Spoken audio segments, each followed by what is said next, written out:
A tutti voi buonasera e ben trovati a questa nuova puntata di Elettroshock. Sotto a chi legge il titolo che abbiamo scelto per questa puntata, che vede per protagonisti i lettori, quelli che mentre sfogliano le pagine di un libro sognano, fantasticano, magari si divertono, conoscono qualcosa di nuovo. I lettori protagonisti di questa puntata, prendendo spunto da un'iniziativa che animerà Udine. Stiamo parlando della Notte dei Lettori, in programma tra il 9 e il 10 luglio in città. Tantissimi appuntamenti organizzati nel capoluogo friulano, tantissime iniziative per tutti i gusti, per tutte le età, per scoprire appunto il piacere della lettura.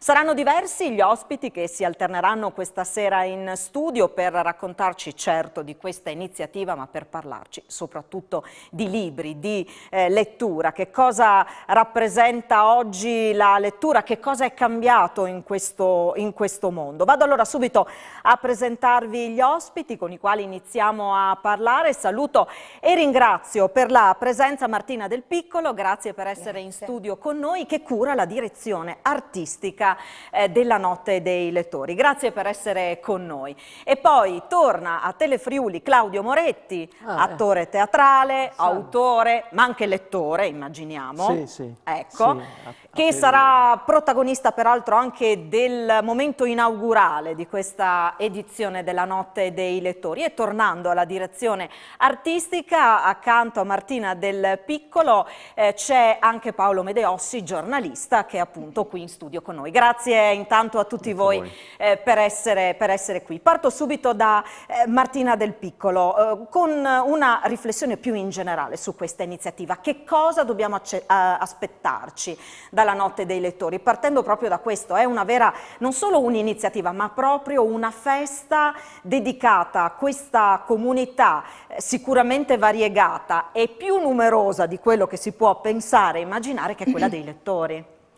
L'amor che muove il sole, l'arte e stelle. Inizio così perché questo è lo spirito, è la frase che abbiamo scritto nel cielo delle nostre locandine della Notte dei Lettori. È l'ultimo verso del poema dantesco, il verso con cui Dante chiude la Divina Commedia, ed è il verso con cui noi diamo inizio al festival, perché proprio l'amore, ciò che ha mosso questa iniziativa, la partecipazione, un po' come Dante che dice che si sente parte in quel verso di tutto l'universo, in un ritmo vitale. È questo che muove l'iniziativa del festival, sentirsi parte della città, l'amore per la cultura, per la lettura, e da questa idea, da questo spirito di una cultura che sia alta come quella del sommo poeta, ma anche una cultura popolare che arrivi a tutti, che sia leggera, che sia ironica, che sia per tutte le età. I lettori vanno dai piccoli ai grandi e quindi ci saranno incontri per tutti i gusti,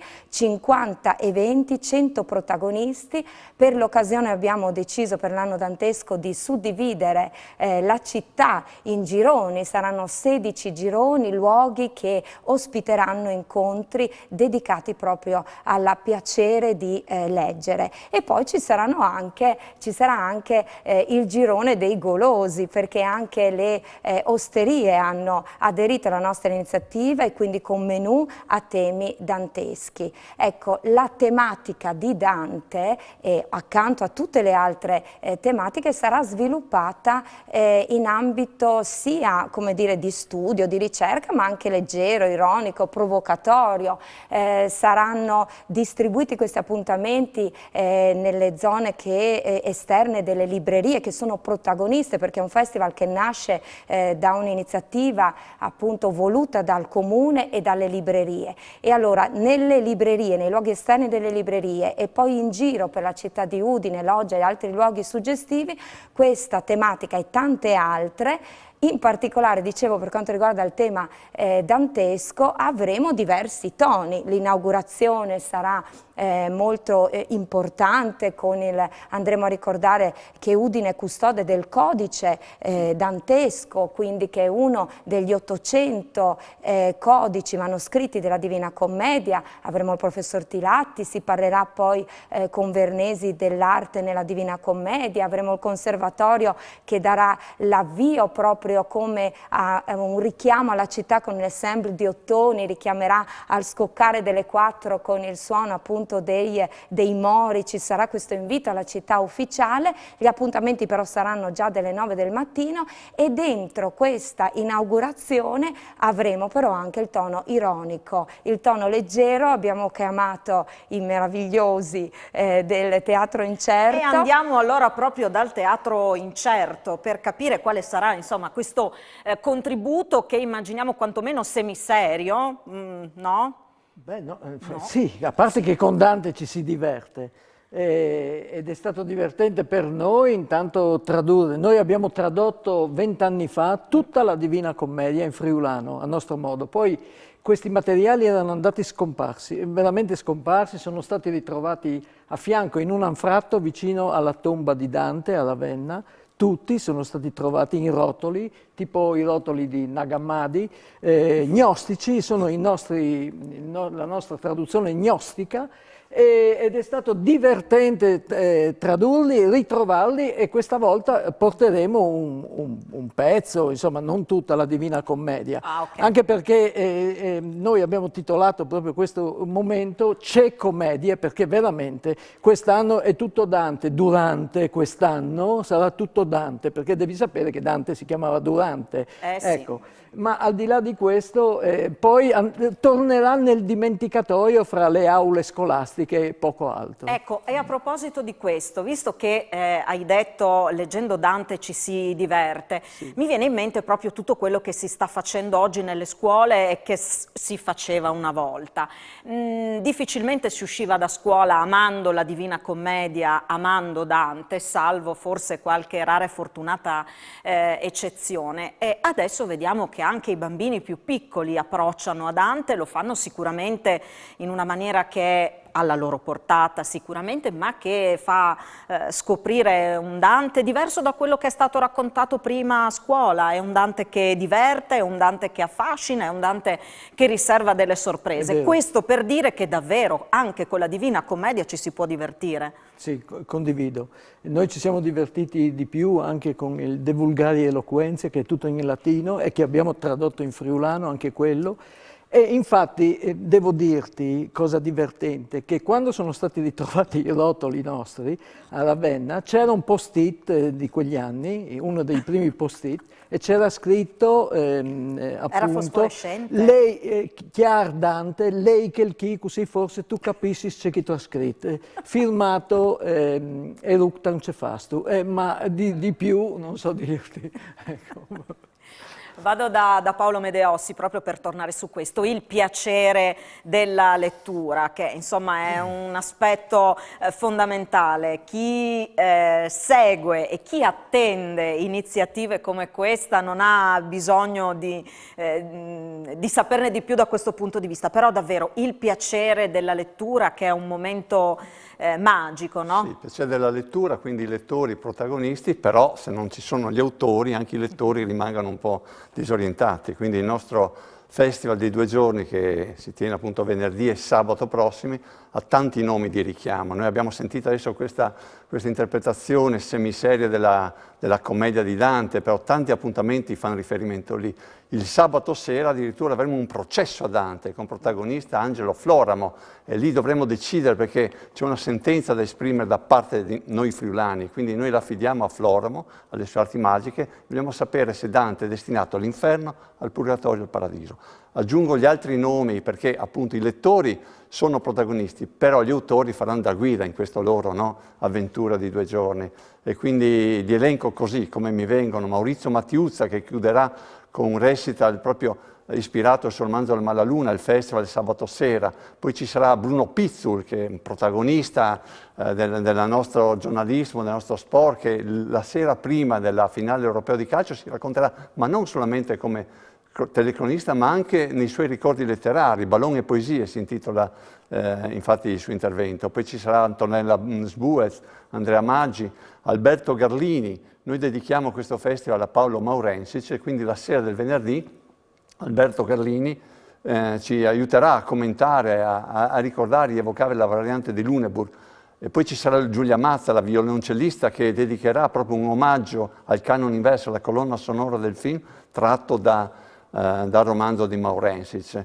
E poi ci saranno i gruppi di lettura tra i 4 scrittori, ricordo Roberto Cotroneo, quindi anche gli autori sono importanti, fondamentali, a partire proprio anche dalla cerimonia di inaugurazione alle ore 16 in punto di venerdì 9 luglio sotto la loggia di Lionello, quando al tocco dei 2 mori sulla torre dell'orologio partirà la musica dell'ensemble di ottoni del Conservatorio Statale di Musica Tomadini e poi si svilupperà un po' la nostra inaugurazione e tutto il resto di quello che voi trovate sul nostro programma, che è fitto fitto e sicuramente incuriosirà. Lì è previsto tutto. Ecco, viene in mente, sentendo quello che state raccontando, sì, la lettura, quindi i libri, gli autori, ma c'è anche la musica, c'è anche il teatro, insomma è tutta l'arte che si mobilita per arricchire, insomma, per offrire qualcosa davvero di particolare a chi sarà, agli udinesi, ma anche a chi sarà Udine in quelle giornate. Abbiamo parlato tanto di ripartenza, qui davvero il mondo della cultura a Udine che riparte alla grande, Paolo.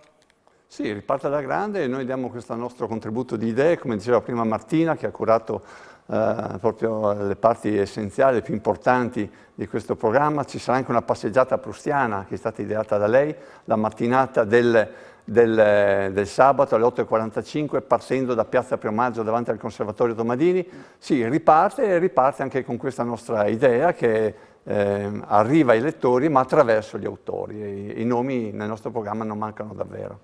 Allora, prima di andare in pubblicità, chiedo, partendo da te Paolo, un consiglio a chi ci sta seguendo su un libro da leggere. Ma io partirei sicuramente da Maurensis.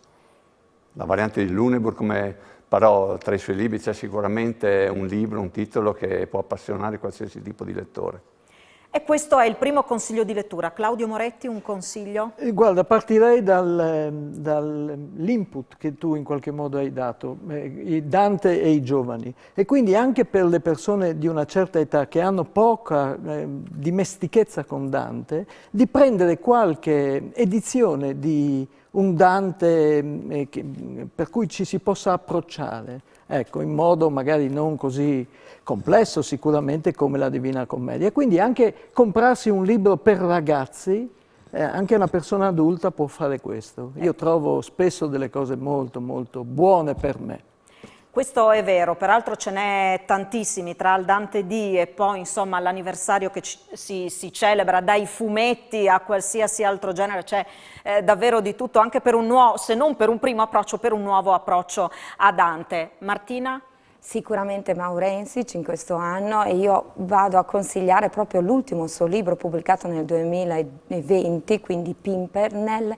È una storia d'amore, letteratura, cinema, arte dentro il libro tra le calli di Venezia. È sicuramente l'ultimo libro che ci ha lasciato, quindi merita la lettura. E poi siamo anche al 150° anno dalla nascita di Proust, e quindi perché non andare alla ricerca del tempo perduto, che è un libro che ha rivoluzionato la letteratura con la concezione del tempo come durata, con queste intermittenze del cuore che, mettendo appunto un biscottino nel tè, fanno riemergere i ricordi. Quindi ha rivoluzionato la lettura e la letteratura, e allora perché non riscoprirlo?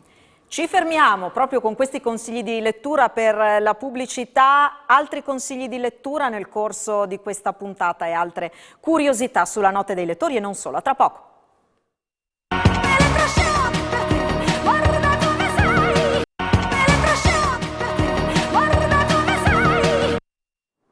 Di nuovo insieme per parlare di lettori, libri, ma anche di editori e autori. Lo spunto ci è offerto dalla Notte dei Lettori. Ancora qui al mio fianco per rappresentare chi cura la direzione artistica di questo festival, Martina Del Piccolo, che ringraziamo ancora per essere qui a raccontarci di questa iniziativa e soprattutto dello spirito che animerà la città nelle giornate del festival. Ci ha raggiunto in studio Cristina Marsili. ringraziamo anche lei per essere con noi, responsabile della IOPPI, ma in realtà di tutta l'unità organizzativa delle biblioteche comunali di Udine. Grazie per essere con noi.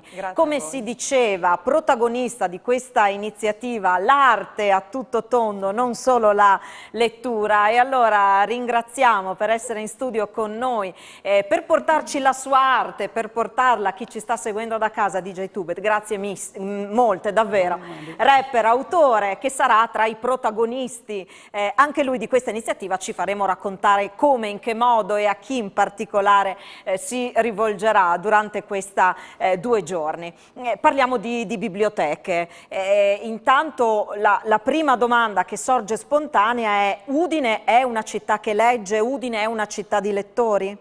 Udine è una città che legge, è una città di lettori, lo testimoniano tutte le attività che la biblioteca propone e l'ampia adesione che abbiamo da parte delle scuole, da parte dei cittadini. Lo testimoniano anche la presenza delle numerose librerie che la nostra città ha. Sicuramente per il numero di abitanti della città, ma magari poi questo lo diranno anche i librai che so saranno ospiti di questa trasmissione, ha sicuramente un numero di librerie molto elevato. E i nostri cittadini rispondono sempre molto bene a tutte quelle che sono appunto le iniziative, le proposte che la biblioteca rivolge appunto sia al mondo delle scuole ma anche appunto all'utenza e ai cittadini in generale. Ecco. La seconda questione è: come questo mondo resiste alle nuove tecnologie? Resiste alle nuove tecnologie perché la biblioteca, e consentitemi qui di fare una divagazione diciamo proprio biblioteconomica, perché la biblioteconomia, come diceva Ranganathan, che era un grandissimo bibliotecario indiano all'inizio del Novecento, la biblioteca è un organismo in crescita, e quando lui parlava di organismo in crescita non parlava soltanto di biblioteca che si espande nei magazzini, nel numero di libri che vengono acquisiti, ma anche di un'istituzione che è in grado di adattarsi di volta in volta a quella che è l'evoluzione della città che ci circonda. Per cui voi vedete proprio adesso in queste immagini il nostro catalogo cartaceo, ma la biblioteca non si è fermata al catalogo cartaceo, la biblioteca si è evoluta, ha qui invece il catalogo digitale, il catalogo elettronico come vedete. La biblioteca ha digitalizzato una grande parte del suo patrimonio, che è ovviamente disponibile in modalità online, ed è stato ad esempio la modalità con cui i nostri utenti hanno potuto fruire del patrimonio della biblioteca durante i lunghi mesi del lockdown, durante i lunghi mesi appunto in cui non era possibile accedere ai locali appunto della biblioteca. E come hanno vissuto le biblioteche? Chiedo scusa se interrompo. Prego. Questo lockdown. E lo abbiamo vissuto appunto ringraziando in quel momento tutte le tecnologie che avevamo messo in atto, perché siamo riusciti attraverso appunto il patrimonio digitalizzato, attraverso le piattaforme anche di prestito digitale, a comunque venire incontro a quelle che sono le esigenze dei nostri utenti. Però finalmente durante la notte dei lettori potremo nuovamente tornare ad essere in presenza, nuovamente incontrare gli autori a tu per tu, nuovamente incontrare i lettori e renderli protagonisti di tutte quelle che sono le iniziative che abbiamo proposto, fra l'altro per ogni genere, per ogni fascia d'età, dai più piccoli fino appunto agli adulti, molto adulti, ecco. A proposito di bambini e ragazzi, qui vado da DJ Tubet. Allora, che cosa succederà durante la notte dei lettori? Come verranno coinvolti i più giovani? Verranno coinvolti nel senso che saranno anche protagonisti, nel senso che interpreteranno a livello teatrale delle cantiche dantesche, e avrò il piacere di susseguirmi a queste bellissime esibizioni che fanno parte delle scuole dell'Interland udinese, improvvisando qualche rima rap, ma anche facendo nel contesto giusto live la mia versione rappata di Dante, che è una tra le prime in Italia. Sei un appassionato lettore anche tu? Sì, sì, di tante cose tra le più disparate. Credo molto nella lettura fisica.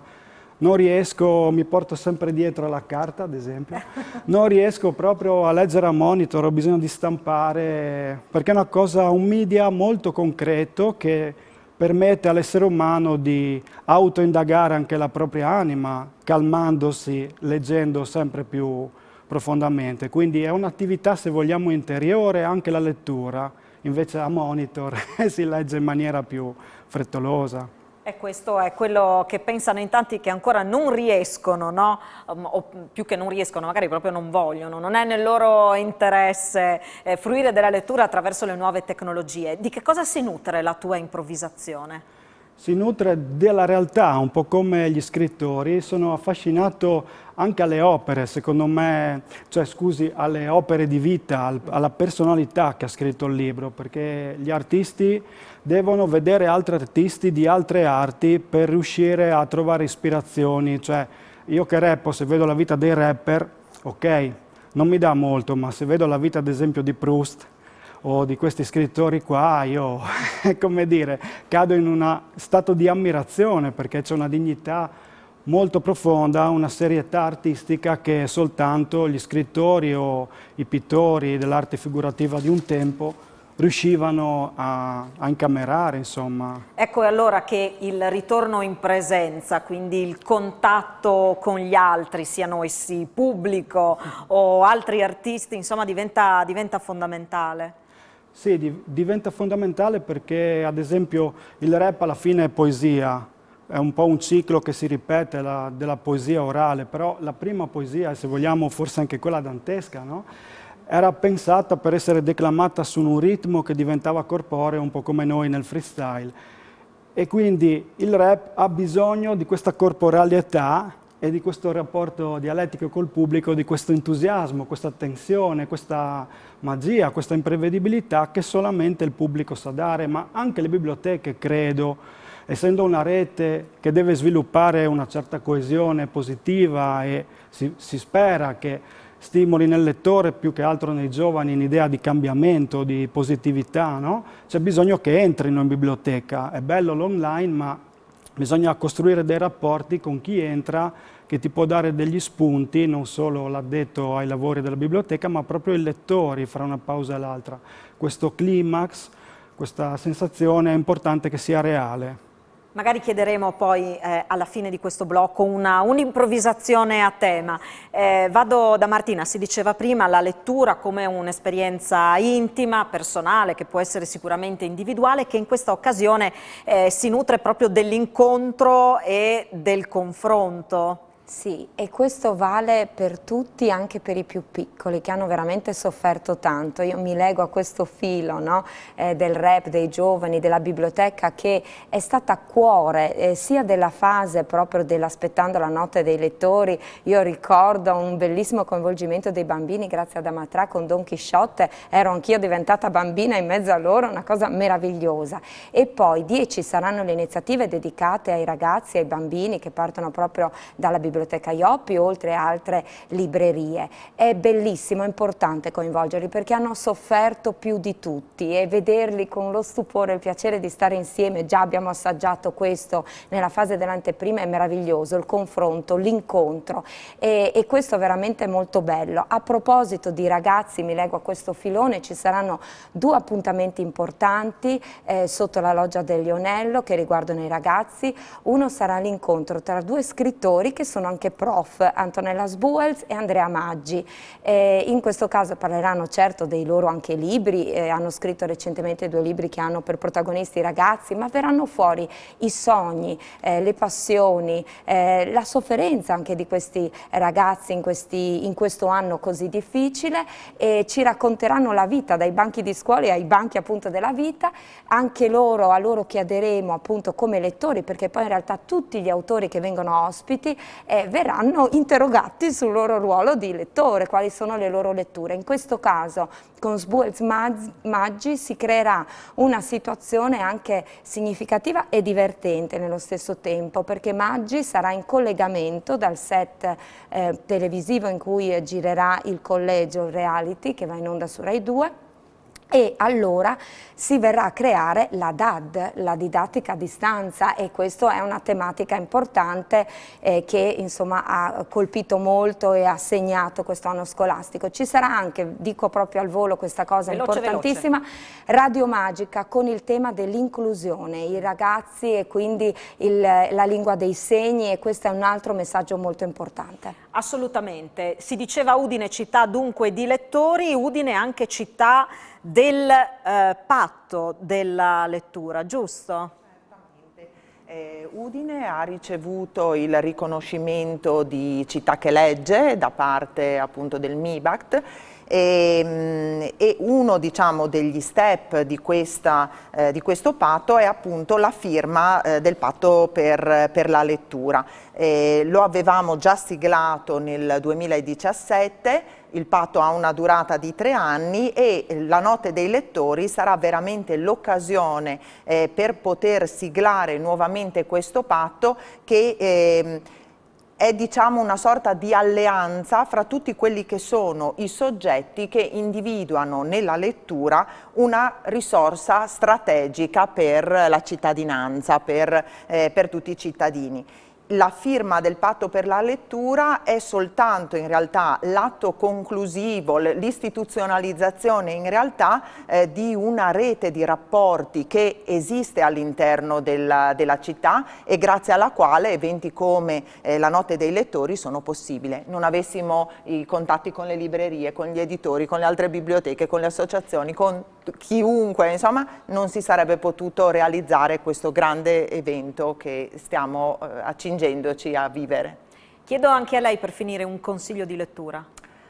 Ci ho pensato a lungo ed è veramente difficile, perché ad ognuno il suo libro, ad ogni persona deve essere dato il suo libro per quelle che sono le sue passioni, i suoi desideri, per cui proprio nell'ambito della Notte dei lettori io consiglierei di leggere tutti quelli che sono i libri che verranno proposti in questa occasione, che sono veramente bellissimi e davvero molto, molto interessanti. E uno su tutti, permettetemi, visto che siamo nel 700° anniversario della morte di Dante Alighieri, riscopriamo la Divina Commedia. Fa sempre bene, è sempre una bella lettura. Benissimo, è arrivato il momento dell'improvvisazione, che precederei però anche in questo caso da un consiglio di lettura. Sì, ve l'ho un po' anticipato prima, visto il lockdown e la pandemia, alla ricerca del tempo perduto di Proust, perché mi piace quando appunto non avevamo ancora psicologia e sociologia molto ben formata e questi autori ci davano uno spaccato delle emozioni umane e della società, quindi quella è la letteratura secondo me. Perfetto, così siamo a posto anche con questo consiglio finale con un po' di improvvisazione. Sì, dai.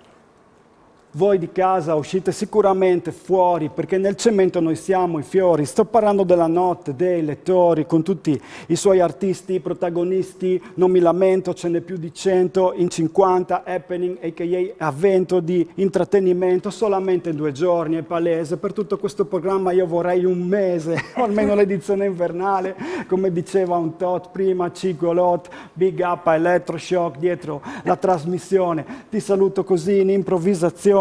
Mentre qua ti faccio un po' di pubblicità, siamo già fuori orario quindi tutto l'elenco non ci sta, ma vorrei omaggiarti, vorrei ristorarti come faceva Bastiancic, un omaggio anche a Maurensic, soprattutto così mentre mi diverto e penso che tutto questo non è nient'altro che un canone inverso. Grazie davvero per questo rap, per questa improvvisazione altro che a tema. Abbiamo fatto un po' il riassunto, lo spot per la Notte dei lettori. Una pausa per la pubblicità, tra poco.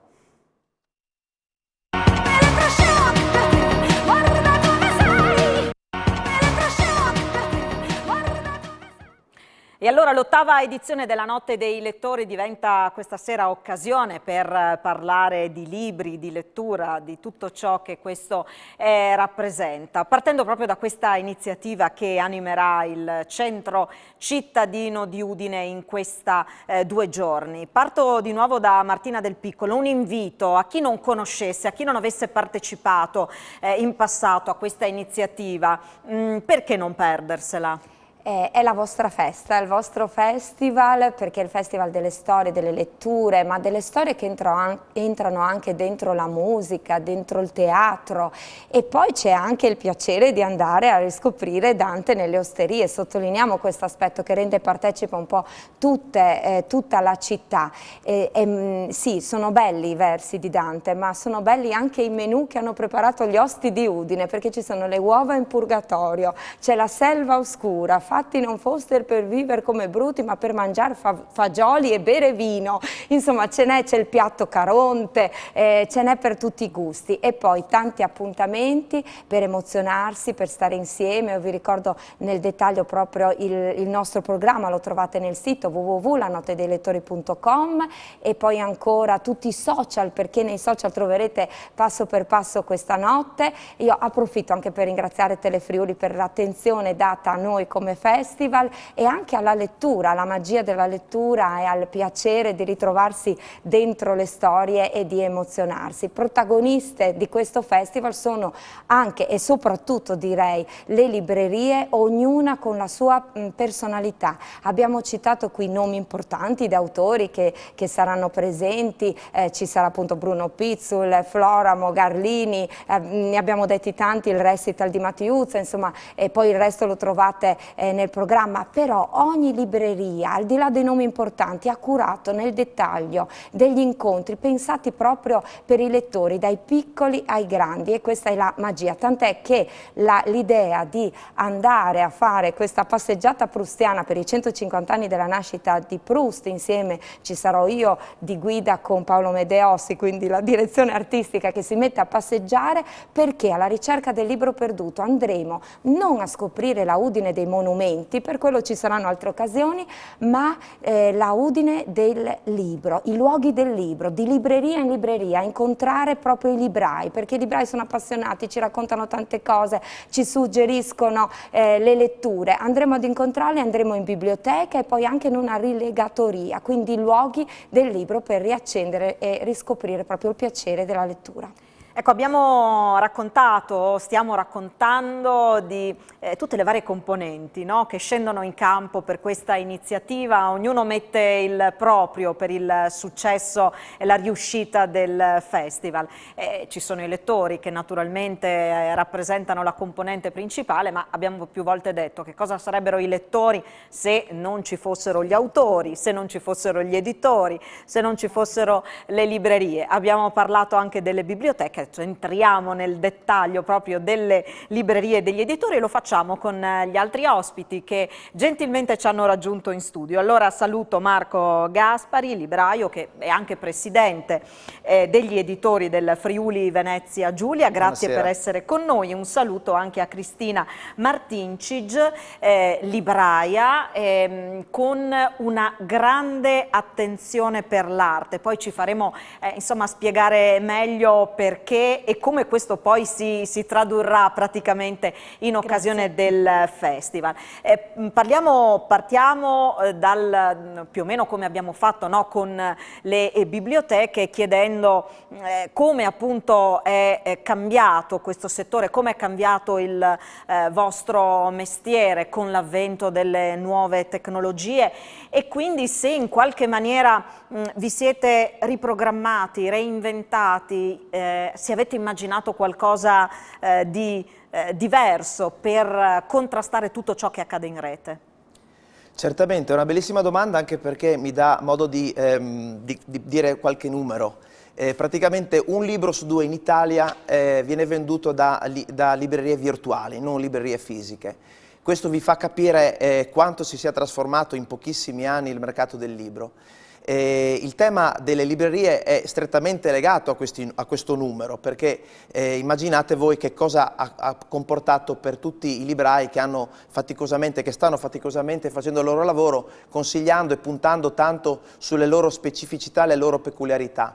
Proprio per questo motivo la Notte dei Lettori è sempre stato un festival, un modo per riavvicinare e far notare ai tanti lettori che fortunatamente in Friuli ci sono le peculiarità delle librerie udinesi.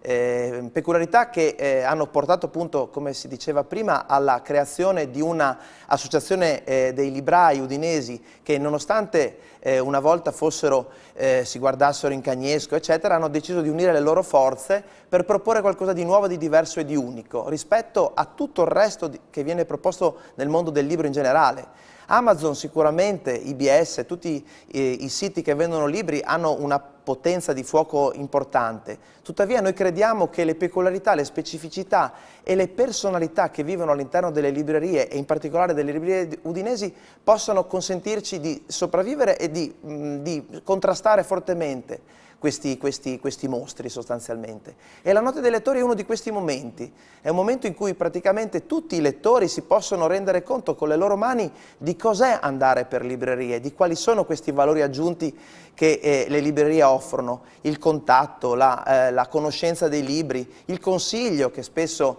Amazon non è in grado di dare se non attraverso un algoritmo, quindi la bellezza anche di potersi confrontare con i librai, i pareri che loro possono dare, che sono tutti diversi tra l'altro, perché anche parlando tra di noi ci siamo accorti che ognuno aveva delle specificità che non andavano in contrasto. In fondo i lettori sono tanti e ai lettori piace girare per le librerie udinesi, soprattutto adesso che e vediamo al lato positivo del lockdown, di questi problemi che abbiamo avuto in quest'ultimo anno e mezzo, la città si è trasformata, perché la città di Udine, e lo dico per tutti quelli che magari a Udine non ci mettono piede perché stanno nei paesi o comunque non hanno interesse, è diventata una città molto più vivibile di prima, perché le strade si sono chiuse e questo ha consentito a molte attività anche culturali di poter essere diciamo estrinsecate sulla strada. Via Vittorio Veneto, via Gemona, via Poscolle, via Mercato Vecchio, sono diventati luoghi diciamo pedonali sui quali la cultura può vivere, e quindi io approfitto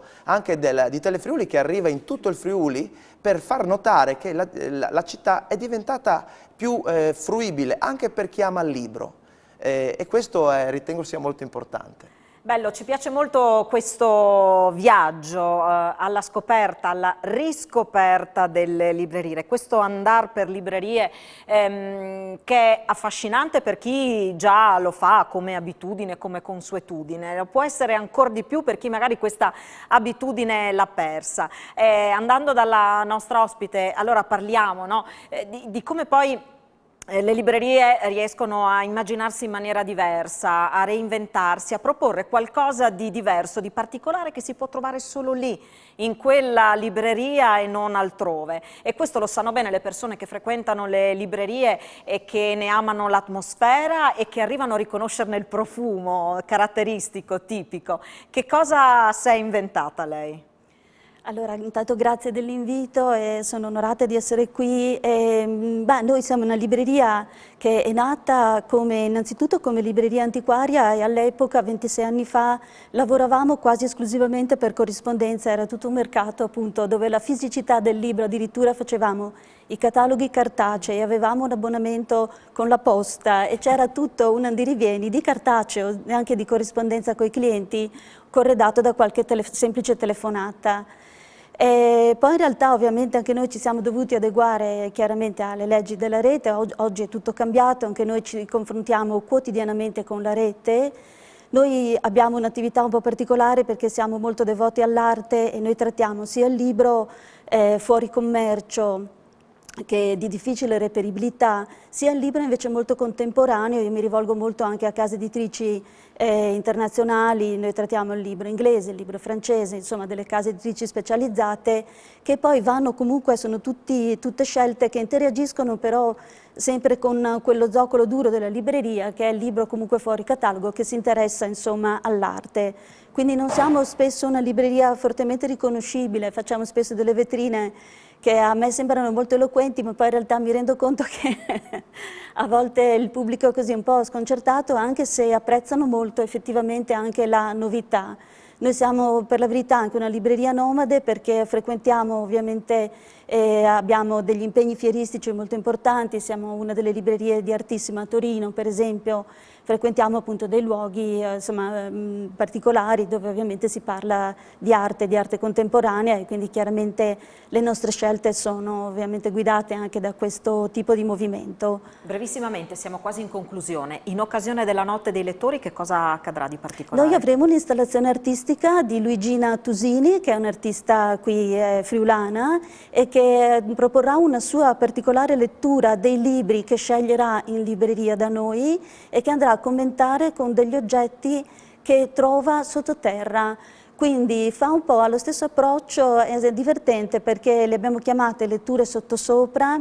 Lei scava appunto nelle viscere della terra, tira fuori questi oggetti e li posa va a leggere la contemporaneità e il presente, andrà a commentare le copertine dei libri con questa installazione di oggetti, ed è un po' lo stesso approccio che abbiamo noi, cioè scaviamo nel passato ma con un occhio molto attento al presente e proponiamo questa dialettica tra passato e presente, dove però ci interessa sempre fortemente il presente. Un consiglio di lettura per i nostri telespettatori? Ma io mi permetto di consigliare una biblioteca della letteratura universale di Hermann Hesse, perché è un bellissimo libro sul rapporto proprio con il libro, parla di lettori e parla appunto, Hermann Hesse è stato un grande bibliofilo, un grande collezionista, aveva una biblioteca formidabile.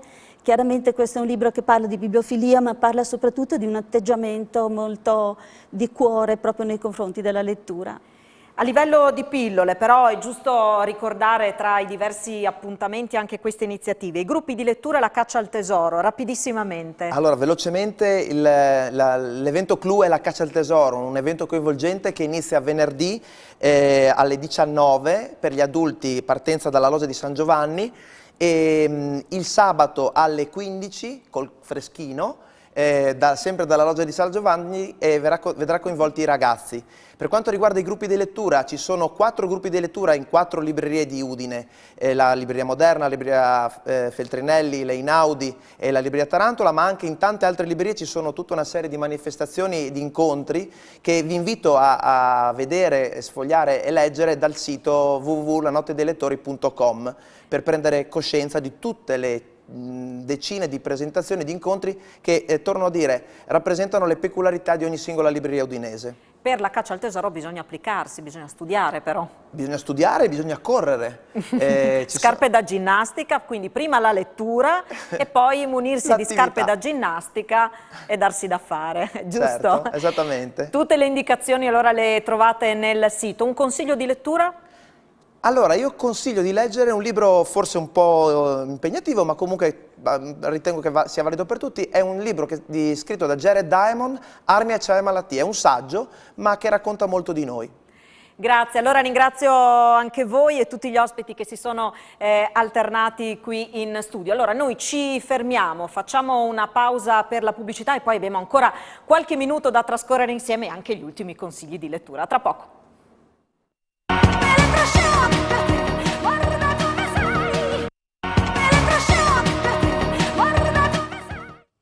Di nuovo insieme con Elettroshock andiamo a vedere allora gli altri ospiti che ci hanno raggiunto in studio, sempre al mio fianco Martina Del Piccolo, e poi salutiamo e ringraziamo per la sua presenza l'assessore alla cultura del Comune di Udine, Fabrizio Cigolotto. Ben trovato, grazie per essere con noi. Grazie dell'invito, buonasera a voi. E salutiamo anche Paolo Montoneri che è presidente del sistema bibliotecario del Friuli Venezia Giulia. Grazie anche a lei per essere in studio con noi. Allora parto subito dall'assessore. Nella prima parte di questa puntata abbiamo parlato della ripartenza e in questo caso della ripartenza del mondo della cultura a 360 gradi, protagonista di questa bellissima iniziativa. Beh, siamo ripartiti già ai primi di giugno, ecco, subito c'è stato il Palio che abbiamo ospitato in questo tendone che hanno organizzato Teatro Club, insomma quelli che hanno seguito il Palio studentesco, poi abbiamo avuto Piazza Venerio Terminal, si è conclusa qualche giorno fa il grande festival di Vicino Lontano, abbiamo avuto il Far East, quindi diciamo che ormai siamo già partiti, la città è partita alla grande e direi che prosegue anche alla grande perché questo evento che il Comune ha organizzato con gli amici del Presidente Montoneri, del sistema bibliotecario del Friuli Centrale, con tanti supporti, perché ci sono anche i commercianti, ci sono gli esercenti, ci sono le osterie e poi ci sono le biblioteche, questo supporto straordinario dato dalle biblioteche pubbliche.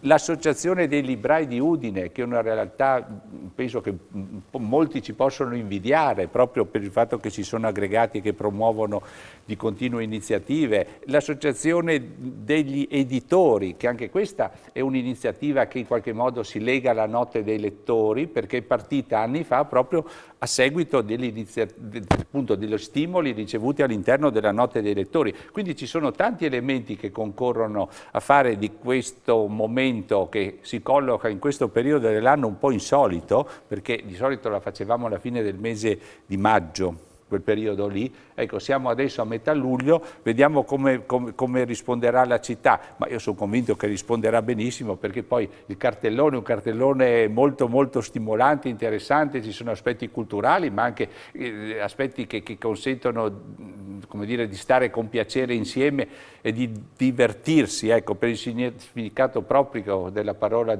divertire, che significa lasciare la strada solita per prenderne un'altra, no? Ecco, prendiamo quest'altra e lasciamoci, come dire, trascinare da questo flusso che si impernia sulla lettura, sul lettore, sull'autore, sull'editore, però poi si sviluppa in 1000 temi, insomma, dallo sport alla letteratura vera e propria, Dante, ecco, l'omaggio a Maurensic che noi tutti ricordiamo e che io ho detto ci ha lasciato troppo presto, perché insomma era una grande persona e che avrebbe potuto dare ancora molto alla letteratura certamente, ma anche alla città di Udine, alla nostra regione. Quindi ci sono tanti elementi, ecco, che concorrono a fare di questo evento qualcosa di interessante. E allora, riprendendo quello che diceva l'assessore, vado da Montoneri per parlare proprio di questo mettersi insieme in occasione di questa iniziativa. Abbiamo parlato degli editori, degli autori, le biblioteche, delle librerie. Si è fatto veramente rete, come si dice, no? In questo caso, insomma, questo è un aspetto e un valore aggiunto importantissimo per un'iniziativa di questo tipo, ma non è nemmeno qualcosa di tanto scontato, possiamo dirlo. Esatto, sì. Innanzitutto la rete, il sistema bibliotecario si basa proprio su una rete di biblioteche che condividono servizi per migliorare il servizio fin fine per la cittadinanza, per il lettore. Il sistema bibliotecario del Friuli, che ruota attorno alla città di Udine, all'Interland udinese, il Tarcentino, l'Alta Val del Torre, racchiude più o meno quasi una quarantina di biblioteche, quindi è un sistema di riferimento a livello regionale. L'idea di coinvolgere gli editori e le biblioteche nasce da un progetto di qualche anno fa, dove si cercava di coniugare due esigenze, una da parte degli amministratori, quindi del mondo pubblico, delle biblioteche, che era quello di promuovere la lettura, e dall'altro il mondo imprenditoriale, in modo particolare quello dell'editoria regionale, che era quello ovviamente di mantenersi a buoni livelli economici dal punto di vista delle vendite, è nato verso la fine del 2018 e da lì poi ha preso spunto anche l'idea per gli editori di associarsi e confluire in quella che adesso è l'Associazione degli Editori del Friuli Venezia Giulia. Questo è un aspetto importante. Citava prima l'Interland udinese, sì, che è stato coinvolto anche nell'anteprima, sì, del festival. È importante spendere due parole anche su questo, visto il riscontro, insomma il successo anche di questa iniziativa, che si è sviluppata come? Sì, allora, noi parliamo della Notte dei Lettori, che ha l'8ª edizione. In realtà abbiamo tentato già lo scorso anno un primo approccio aspettando la Notte dei Lettori, con 4 incontri coinvolgendo 4 biblioteche dell'Interland udinese. Quest'anno invece abbiamo, diciamo grazie a Martina e a Paolo, abbiamo veramente sforato, perché abbiamo coinvolto ben 10 biblioteche appartenenti e anche non appartenenti al sistema bibliotecario del Friuli, Durante questi incontri abbiamo avuto modo di presentare dei libri e presentare degli editori, in modo da far conoscere al lettore non solo il libro ma anche il mondo che sta dietro il libro. Questo era l'intento anche principale, vedere, apprezzare e leggere con una certa consapevolezza. 10 incontri, 10 biblioteche che hanno dato vita a 23 appuntamenti nella rassegna Aspettando la notte dei lettori, che è iniziata il 4 giugno ed è finita il 3 luglio, quindi appena finita, dopo 23 incontri molto partecipati, molto sentiti, ed è anche geograficamente si è tutto svolto attorno alla città di Udine per convogliare poi in Udine nella notte dei lettori di venerdì e sabato prossimi. Torno da Martina per parlare di quella che abbiamo definito la comunità dei lettori. Abbiamo detto una comunità variegata, insomma i generi sono tantissimi, poi chiaramente ognuno ha i suoi gusti ed è giusto ed è bello che sia così. Poi c'è qualcosa che accomuna tutti i lettori, che quando stanno leggendo un libro che l'appassiona non sentono più nulla, sono nel loro mondo, si isolano, no? Grazie proprio al loro libro, però ecco, incontrarsi tutti insieme e condividere questa passione in un momento in cui la condivisione è qualcosa, no, che ci è mancato tanto, di cui sentivamo veramente un bisogno fisiologico ormai. Ecco, c'è anche questo. C'è questo e c'è proprio questo gioco di dimensioni. La lettura è un momento intimo, personale, se ci pensiamo, siamo di fronte a un testo, eppure in qualche modo l'autore, quando ha scritto, già ha pensato a quello che viene definito il lettore implicito, al lettore ideale, e ci siamo noi che dialoghiamo con l'autore, diamo una nostra interpretazione, ci immedesimiamo, entriamo in un altro mondo, in un'altra epoca, è un viaggio nel tempo, entriamo dentro i personaggi perché sentiamo nostre quelle storie oppure le sentiamo a noi lontane, e c'è quindi una dimensione dentro l'altra che è un'esperienza sicuramente individuale.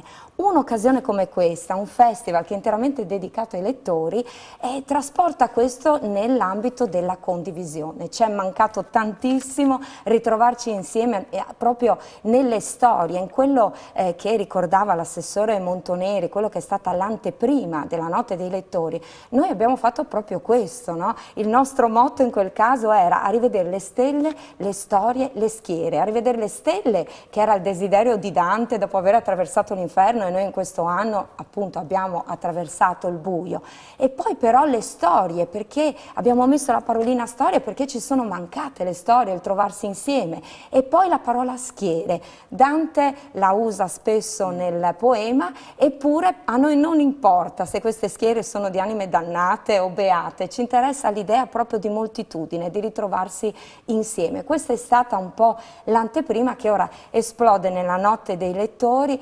Tante saranno le occasioni di ritrovarci, come dicevamo, dai toni alti a quelli popolari, no? Metteremo sotto processo Dante in maniera ovviamente provocatoria, e possiamo farlo attraverso la sapienza, l'ironia, l'intelligenza di Angelo Floramo. Poi ci saranno momenti di lettura, di immersione nella lettura attraverso vari linguaggi, teatrale, musicale. E poi ciò che in qualche modo mi emoziona in maniera particolare è che sia dedicato questo festival proprio a Maurensic. Personalmente mi emoziona perché io ho avuto l'onore di fare l'ultima intervista a Maurensic 4 mesi prima della sua morte, e quindi il fatto che sia a lui dedicato è per me personalmente, ma per tutti i lettori, per la città di Udine, qualcosa di importante. Avremo 2 momenti in particolare dedicati a Maurensic.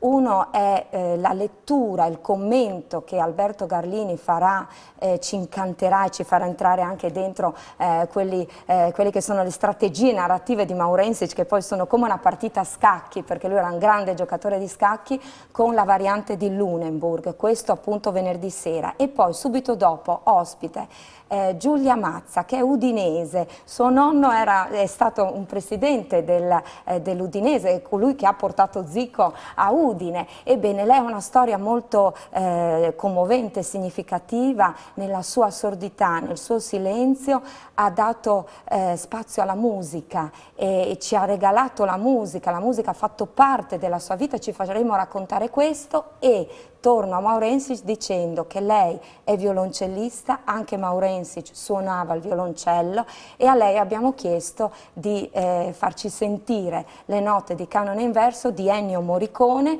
che è il film Canone Inverso, appunto tratto dal romanzo di Maurensic. Abbiamo ancora poco tempo a disposizione, lo abbiamo chiesto anche agli altri ospiti, lo chiedo anche all'assessore Cigolot. Un consiglio di lettura, un libro che si sente di suggerire ai nostri telespettatori?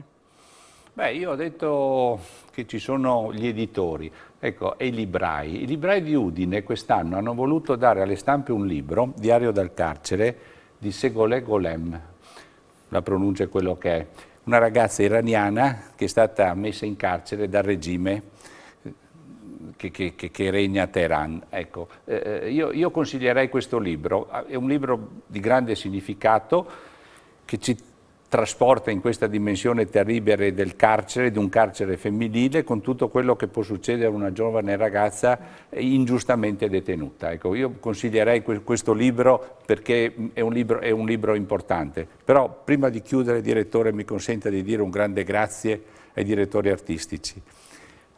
Alla eccezionale Martina Del Piccolo, che si è data un grande affare per promuovere, e insomma, a una grande persona che ha voluto cimentarsi in questa vicenda con grande generosità, perché ama Udine, ama la sua comunità, che è Paolo Medeossi. Ecco, consentitemi di dire grazie di cuore a loro due, perché se siamo qui e se avremo tanti momenti belli da trascorrere insieme in questi giorni, si deve soprattutto alla loro generosità. Allora, per chiudere, Paolo Montoneri, chiedo anche a lei un consiglio di lettura. Ma un consiglio di lettura, andrei su Maurensic, ma in realtà stiamo parlando di editori friulani. Mi viene in mente un libro di cui parleremo al Caffè Tommaso sabato mattina, che è Le sorelle non ballano più come le fate, perché parla della biografia di Caterina Percotto, e verranno affrontati degli argomenti, disuguaglianze, questioni di genere, e soprattutto tocca con mano la costruzione di quella che è la lingua italiana, che alla fin fine, alla metà del 1800, era ancora un gran cantiere aperto. Grazie allora, grazie ai nostri ospiti anche per i loro consigli di lettura. Noi ci fermiamo qui, l'appuntamento è per la prossima settimana. Arrivederci.